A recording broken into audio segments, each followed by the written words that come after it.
എന്ത് നമസ്കാരം നമസ്കാരം, ഒരുപാട് കാലായി. ഇങ്ങോട്ടടുത്തിരിക്കും, കുറച്ചിങ്ങോട്ട് അടുത്തിരിക്കും.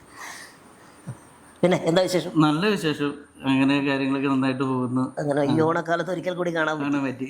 വളരെ സന്തോഷം. അതില് എങ്ങനെ പോകുന്നു ബിസിനസ് ഒക്കെ? ബിസിനസ് അത്യാവശ്യം നന്നായിട്ട് പോകണു. അന്ന് ഉദ്ഘാടനം ചെയ്തിട്ട് പിന്നെ ഒരു മാസം 1.5 മാസം കറണ്ടിന്റെ കുറച്ച് പ്രശ്നങ്ങളൊക്കെ ആയിട്ട് ഒന്ന് ഡിലേ ആയി. അത് കഴിഞ്ഞിട്ട് നല്ല രീതിക്ക് സ്റ്റാർട്ടായി. അന്ന് തന്നെ അറിയാലോ, ചേട്ടൻ അവിടെ വന്നിട്ട് ദൂരം ജനം കൂടി. കാരണം ഒരു കമ്പനിയുടെ ഉദ്ഘാടനം പോലെ അല്ലായിരുന്നല്ലോ, ശരിക്കും ഒരു ഓണാഘോഷം പോലെയായിരുന്നു. അന്ന് സദ്യയും കാര്യങ്ങളൊക്കെ ആയിട്ട് ഒരു ഉത്സവം പോലെയായിരുന്നു ഒരു കമ്പനിയുടെ. എനിക്കന്ന് ഏറ്റവും ഇഷ്ടപ്പെട്ടത് ഒന്ന് അവിടുത്തെ നാട്ടുകാരുടെ ഒരു സപ്പോർട്ട്, രണ്ടാമത് നിങ്ങളുടെ പണിക്കാരുടെ ഒരു നിങ്ങളോടുള്ള. സാധാരണ നമ്മുടെ എല്ലാവരും ഇപ്പൊ ഇവിടെ ഏതെടുത്ത് കമ്പനി എടുത്തു കഴിഞ്ഞാലും എല്ലാം അന്യദേശ തൊഴിലാളികൾ വെച്ചിട്ടാണ് ചെയ്യുന്നത്. നമ്മുടെ അവിടെ നാട്ടിൻ പ്രദേശത്തുള്ള പിള്ളേര്, എല്ലാവരും ചുറ്റുവട്ടത്തുള്ള പിള്ളേരെ 10-100 പേരുണ്ട് ഇപ്പൊ. എന്നാലും എല്ലാ ചുറ്റുവട്ടത്തുള്ള പിള്ളേരാ. മാത്രല്ല ഇവിടെ ടാങ്ക് വെക്കാൻ വന്നപ്പോഴാണ് ഭയങ്കര പ്രൊഫഷണൽ ആയിട്ട് അവര് വളരെ കെയറിങ്ങോട് കൂടി തന്നെ. കാരണം ഒന്നാമത് കാര്യം, ഈ ഒരു ബിൽഡിങ്ങിന്റെ ഒരു ഇതിനകത്ത് ഏറ്റവും ടോപ്പിൽ അത്രയും വലിയൊരു ടാങ്ക് കൊണ്ടുപോകാന്ന് പറയുന്നത് അതിന്റെ ഒരു രസമൊക്കെയാണ്. ചേട്ടൻ എന്നിട്ട് പിന്നെ ആ വാർക്ക് മുകളിൽ കയറി അത് വെച്ച് ഇൻസ്റ്റാൾ ചെയ്യുന്നവരെ അവിടെ നിന്നു എന്നുള്ള ഒരു മണിക്കൂറോളം ആ വാർക്ക് മുകളിൽ കയറി എന്താണെന്ന് വെച്ചാൽ എനിക്ക് ഇങ്ങനെയുള്ള കാര്യങ്ങൾ കാണാൻ, കാരണം ഇതൊരു ടാസ്ക് ആണല്ലോ.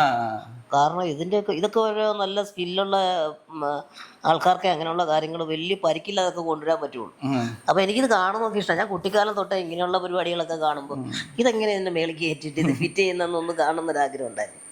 അതെന്തായാലും അത് മാത്രമല്ല, ഈ ടാങ്ക് പലതരത്തിലുള്ള ടാങ്കുകളുണ്ടല്ലോ നമ്മുടെ വിപണിയിലൊക്കെ. അപ്പോൾ ഈ ടാങ്ക് ഇതിൻ്റെ ഒരു രീതികൾ, പ്രവർത്തനങ്ങൾ, അങ്ങനെയുള്ള കാര്യങ്ങളൊക്കെ അതിനോടടുത്ത് എല്ലാം ഫിറ്റ് ചെയ്ത് കഴിഞ്ഞതിന് ശേഷം അത് ഡെമോൺസ്ട്രേറ്റ് ചെയ്ത് കാണിക്കുമ്പോഴാണല്ലോ നമുക്ക് കൂടുതൽ മനസ്സിലാകും. പിന്നെ അത് മാത്രം നമുക്കൊരു അവെയറായി, നമ്മളും ഇതിനെ പറ്റിയൊക്കെ ചിന്തിച്ചു തുടങ്ങി. നമ്മുടെ വെള്ളം നമ്മളെ വെള്ളമാണല്ലോ ഏറ്റവും കൂടുതൽ. തീർച്ചയായിട്ടും. അപ്പൊ അതിൻ്റെ അകത്ത് ഈ പായല്, പൂപ്പല്, ഫംഗല്, ബാക്ടീരിയ പ്രശ്നങ്ങളൊക്കെ അതിനെ പറ്റിയൊക്കെ നമ്മളിപ്പോഴാണ് ഒന്ന് ചിന്തിച്ചു തുടങ്ങി. പിന്നെ പ്ലാസ്റ്റിക്കിന് നമുക്കറിയാം ഇപ്പൊ തന്നെ സെൻട്രൽ ഗവൺമെന്റ് കുപ്പിയുടെ നിരോധനം, അത്ര മൈക്രോൺസ് താഴെയുള്ള പ്ലാസ്റ്റിക്കുകളെല്ലാം നിരോധിച്ചു. അത്രമാത്രം നമുക്ക് കണ്ടാമിനേറ്റഡ് ആണ് വാട്ടർ പ്ലാസ്റ്റിക്. പിന്നെ ഈ പ്ലാസ്റ്റിക്കിന്റെ ടാങ്കുകൾ ടോപ്പിലിരിക്കുമ്പോഴേ ഇപ്പോഴുള്ള ചൂടെന്ന് പറഞ്ഞു കഴിഞ്ഞാൽ വലിയ ചൂടാണ്.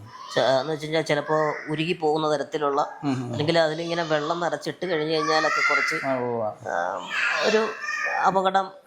വെള്ളത്തിന്റെ ടേസ്റ്റ് മാറും, നമുക്കത് എടുക്കുമ്പോ അറിയാം. അതിൽ തന്നെ ആ വെള്ളത്തിന് ഒരു പ്ലാസ്റ്റിക് ചൊവ്വയും.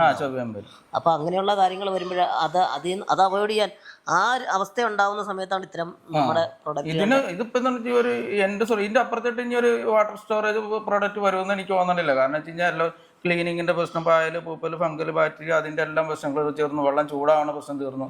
ഇപ്പൊ ഇപ്പോൾ ഗുണം വെച്ചിട്ട് പിന്നെ ക്ലീൻ ചെയ്യാൻ കയറിയാണെന്നാരെങ്കിലും ചെയ്യാറുണ്ട്. ലൈൻ അടിച്ച് താഴെ കൊണ്ടുവന്നിട്ടുണ്ടല്ലോ. അതുകൊണ്ട് അത് മാത്രമല്ല, 3 മാസം കൂടുമ്പോൾ ബോട്ടമിലൊരു വാൽവുണ്ട്, അതും തുറന്നു. ഞാൻ എന്തായാലും പോണതിന് മുമ്പ് എന്തായാലും മോളിൽ കയറി നോക്കിയിട്ടേ പോകണുള്ളൂ. അത് അങ്ങനെ പോണു. പിന്നെ കമ്പനിയിലാണെങ്കിലും ഇപ്പൊ നമ്മൾ അത് കഴിഞ്ഞിട്ട് പിന്നെ പുതിയ പ്രോഡക്റ്റുകൾ ഇപ്പൊ നമ്മൾ അന്നായിരിക്കും ഇവിടെ കൊണ്ടുവരുന്ന സമയത്ത് 2000 ലിറ്ററിന്റെ ഒക്കെ ടാങ്ക് വരെയാണ് നമ്മൾ ചെയ്യേണ്ടത്.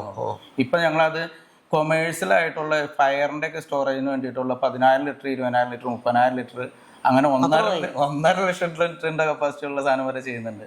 സൈറ്റ് അസംബ്ലി ചെയ്യുന്ന എനിക്ക് ഭയങ്കര സന്തോഷമാണ്. കാരണം നമ്മളെ ആയിക്കൊണ്ട് നമ്മുടെ കൈകൊണ്ട് തുടങ്ങിയ സാധനം. അപ്പം തന്നെ ഈ പറഞ്ഞ പോലെ തന്നെ ഒരുപാട് അധികം ആരും തന്നെ കൈവെക്കാത്തൊരു മേഖല. അത് നമ്മുടെ എല്ലാ പ്രൊഡക്റ്റുകളും. സ്റ്റീൽ വിൻഡോസ് ആദ്യത്തെ അന്നിപ്പോ വന്നു കഴിഞ്ഞപ്പോഴാണ് ചേട്ടൻ പറഞ്ഞത് ഇതിന്റെ കാര്യം അറിഞ്ഞില്ല എന്ന് പറഞ്ഞത്, വിൻഡോസിന്റെ ഡോറിന്റെ ഒക്കെ കാര്യം. അല്ലെങ്കിൽ അതും വച്ച് പോയതിനെ. അപ്പൊ അതാണെങ്കിലും നമ്മൾ കേരളത്തിൽ ആദ്യമായിട്ടല്ലേ നമ്മൾ സ്റ്റാർട്ട് ചെയ്തത്. ഒരുപാട് പേര് ഇങ്ങനെ ആവശ്യപ്പെടുന്നുണ്ടല്ലോ. ഇപ്പൊ തന്നെ എന്നോട് തന്നെ ഇപ്പം ഞാൻ തന്നെ എത്ര പേർക്ക് കണക്ട് ചെയ്തു, നമ്മുടെ സിനിമാ താരങ്ങളൊക്കെ തന്നെ. അപ്പോൾ എല്ലാവർക്കും ഈ പ്രൊഡക്റ്റ് ആവശ്യമാണ്. വിശ്വസിക്കാവുന്ന ഒരു പ്രൊഡക്റ്റ് എന്ന് പറയുന്നതാണല്ലോ എല്ലാവരും ചോദിക്കുന്നത്. അപ്പൊ അതുകൊണ്ട് തന്നെ പിന്നെ മറ്റൊരു കാര്യം എന്ന് പറഞ്ഞാൽ നിങ്ങളുടെ സർവീസും ഭയങ്കരമായിട്ട്. പുതിയ ഡോർ ഇറക്കിയിട്ടുണ്ട്. ഇപ്പൊ ആ ഡോർ ഉണ്ടോ, അത് വുഡൻ ഡോറാണല്ലോ. നമ്മൾ ഇത് നമുക്കൊരു ഇഷ്ടപ്പെട്ടിട്ട് അല്ലെങ്കിൽ നമ്മൾ സെലക്ട് ചെയ്തിട്ട് ഒരു ആൾക്കാരെ കൊണ്ട് നമ്മൾ പണിപ്പിക്കുന്ന ഡോറാ. അതുപോലെ സാധാരണ നമ്മൾ ചൈനയിൽ നിന്നൊക്കെ ഇമ്പോർട്ട് ചെയ്യുന്ന ഡോറുകൾ അതേ ഡിസൈനിൽ കിട്ടൂല, നമ്മുടെ ഇഷ്ടത്തിനുള്ള ഡിസൈനിൽ കിട്ടൂല. ഇപ്പൊ നമ്മൾ ഇറക്കിയിരിക്കുന്ന ഡോർ എന്ന് പറഞ്ഞാൽ സ്റ്റീലിന്റെ സ്ട്രക്ചറും സ്റ്റീലിന്റെ എല്ലാ ഗുണങ്ങളും ഉണ്ട്. എന്നാൽ നമുക്ക് തടിയിൽ ചെയ്യുമ്പോൾ നമുക്ക് ഇഷ്ടപ്പെട്ട ഏത് ഡിസൈനും ചെയ്യാൻ പറ്റിയിട്ടുള്ള സാധനം ഇറക്കി. അത് ഇപ്പൊ 6 മാസമായിട്ട് അതിന്റെ R&D പ്രവർത്തനങ്ങളെല്ലാം കഴിഞ്ഞു. അത് ഒരു കുറെ 100 വീടുകളിൽ നമ്മൾ ഫിക്സ് ചെയ്തു. ഇനി അതിന്റെ ബാക്ക് എൻഡ് അതും ഒരു വളരെ വിപ്ലവകരമായിട്ടുള്ള ഒരു സംഭവം. കാരണം എന്ന് വെച്ച് കഴിഞ്ഞാൽ വീട് പണിയിൽ ഏറ്റവും കൂടുതൽ ഇപ്പം ഞാൻ ഈ വീട് ചെയ്തപ്പോഴും ഏറ്റവും കൂടുതൽ എക്സ്പെൻസ് ആയ ഒരു ഏരിയയാണ് തടി. പിന്നെ ആ തടി എടുക്കുന്നതിനേക്കാൾ അപ്പുറത്ത് നമുക്ക് നല്ല തടി എടുക്കുക ഏറ്റവും വലിയ പ്രശ്നം. അത് സെലക്ട് ചെയ്യുക എന്നൊക്കെ പറയുന്നത് തടി ഒരു 60 ഇഞ്ചിന് മുകളിലൊക്കെ തടി ഉണ്ടെങ്കിലാണ് നമുക്ക് നല്ലൊരു ഇത് കിട്ടും. തടി ഒട്ടും മോശമൊന്നുമല്ല, തടി എപ്പോഴും നല്ലത്. പക്ഷെ ആ എക്സ്പെൻസ് വരുമ്പോൾ അത് വരുന്നു മാത്രമല്ല, പിന്നെ പലപ്പോഴും ഇത്തരം നമ്മുടെ വീടുകളുടെ ഈ കൺസ്ട്രക്ഷനകത്ത് കൂടുതലും സംഭവിക്കാവുന്നൊരു കാര്യം ഈ വെള്ളം എരിച്ചിലടിച്ചിട്ട് നമ്മുടെ ഈ തടി മോശമാവുന്നു. പിന്നെ അതുപോലെ തന്നെ പോളിഷ് പോവുക, ഇങ്ങനെയൊക്കെ ഉള്ളത്. അവിടെ ഇത് ഭയങ്കര പ്രാധാന്യമുണ്ട് അത്തരം. കാരണം പക്ഷെ എന്നാൽ തന്നെ ഞാൻ ചില റീലുകളിലും അല്ലെ ഇൻസ്റ്റയിലൊക്കെ ചിലതിൽ കണ്ടിട്ടുണ്ട്, ചിലർ കംപ്ലൈൻ്റ് ആയിട്ട് പറയുന്നുണ്ട് ഈ ഇരുമ്പിന്റെ അല്ലെങ്കിൽ ഇത്തരത്തിലുള്ള ഡോറും ഇതിനൊക്കെ തുരുമ്പ് കാണുന്നുണ്ടെന്ന് പറഞ്ഞിട്ട്. അത് നമ്മുടെ ഇപ്പൊ എന്തായാലും അങ്ങനെയുള്ള ഇരുമ്പ് ഇപ്പൊ ഏതാണെങ്കിലും ഇപ്പൊ സ്റ്റെയിൻലെസ് സ്റ്റീൽ, നമ്മുടെ വാട്ടർ ടാങ്ക് ഒക്കെ പ്യൂർ 304 സ്റ്റെയിൻലെസ് സ്റ്റീലാണ്. ബാക്കിയുള്ളതൊക്കെ എന്ന് പറഞ്ഞു കഴിഞ്ഞാൽ നമ്മുടെ ഡോറുകളും വിൻഡോസ് ഒക്കെ GI അല്ലെങ്കിൽ ആൽബനം മെറ്റീരിയൽസാണ്.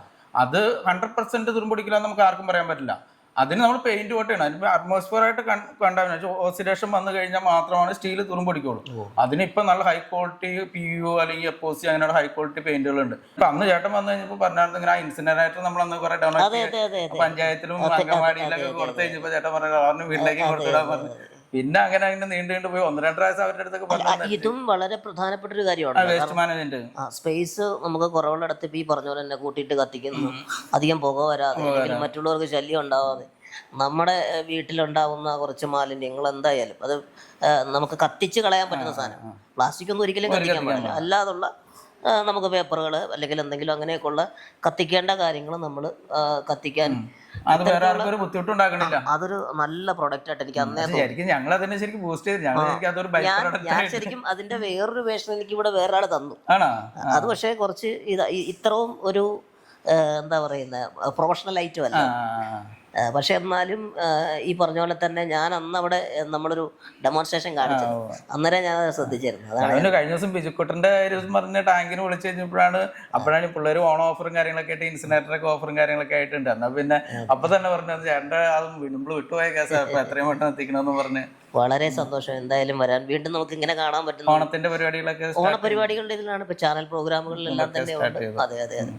ഇനിയിപ്പോ ഈ പറഞ്ഞ പോലെ തന്നെ നമ്മുടെ ഹൈഡ്രോ പ്യൂർ, പിന്നെ നമ്മുടെ കമ്പനിയുടെ പേര് അത് തന്നെയല്ലേ, ആർടെക് ആണ്. ആർടെക് ഇൻഡസ്ട്രീസ് എന്നാണ് നമ്മുടെ മദർ കമ്പനിയുടെ പേര്. അതിന്റെ ബ്രാൻഡായിട്ടാണ് നമ്മൾ ഹൈഡ്രോ പ്യൂർ ടാങ്ക് അതേപോലെ സെറ്റ്. പിന്നെ പുതിയ പുതിയ സാധനങ്ങൾ വരുന്നുണ്ട്. ഇപ്പൊ ഇതുപോലത്തെ ഇതില്ലേ നമ്മള് ചെടിയല്ല, ഇപ്പൊ ആർഷ്യയിലൊക്കെ നമ്മള് പൂളുകൾ, പോർട്ടബിൾ പൂളുകൾ നമ്മൾ പിള്ളേർക്കൊക്കെ ഇരുന്ന് ജസ്റ്റ് എൻജോയ് ചെയ്യാൻ വേണ്ടിയിട്ടുള്ള 2 അടി പോക്കറ്റ് പുറത്തൊക്കെ സ്റ്റോക്ക് ടാങ്ക് എന്ന് പറയും.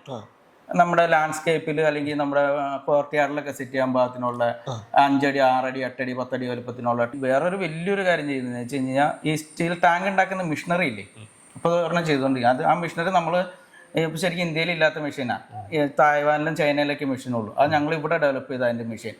അപ്പോൾ അത് കേരളത്തിൽ നമ്മളൊരു വലിയൊരു ബിസിനസ്സിൻ്റെ ഒരു ബിസിനസ് വരാണ്ട് നമ്മുടെ നാട് വളരില്ല.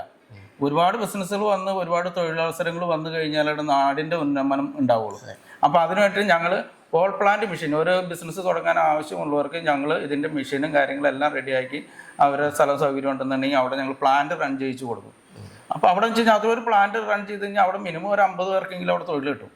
മനസ്സിലായി. അപ്പൊ അത്രമാത്രം നമ്മുടെ ഇപ്പൊ ഞാൻ ഈ വിൻഡോസിന്റെ ഞങ്ങളുടെ ആയിട്ട് ഇറക്കിയ പ്രോഡക്റ്റ് വെച്ചിട്ട് കേരളത്തിൽ ഇപ്പൊ എനിക്ക് ഒരു 100-250 ഇൻഡസ്ട്രികളുണ്ട്. നമ്മുടെ കൊച്ചിയിൽ മാത്രമല്ലേ ഉള്ളൂ, വേറെ ജില്ലകളിലേക്ക് വ്യാപിച്ചിട്ടില്ല. നമ്മൾ ഓൾ കേരള ചെയ്യുന്നുണ്ട്. ഓ ശരി. അപ്പൊ എന്തായാലും കേരളത്തിൽ എവിടെയാണേലും നമുക്ക് കൊടുക്കാൻ പറ്റും. അതൊക്കെ നല്ല കാര്യം. നല്ല എന്തായാലും ചേട്ടൻ കൈ തൊട്ടത് പൊന്നായി തന്നെ ഇരുപ്പുണ്ട്.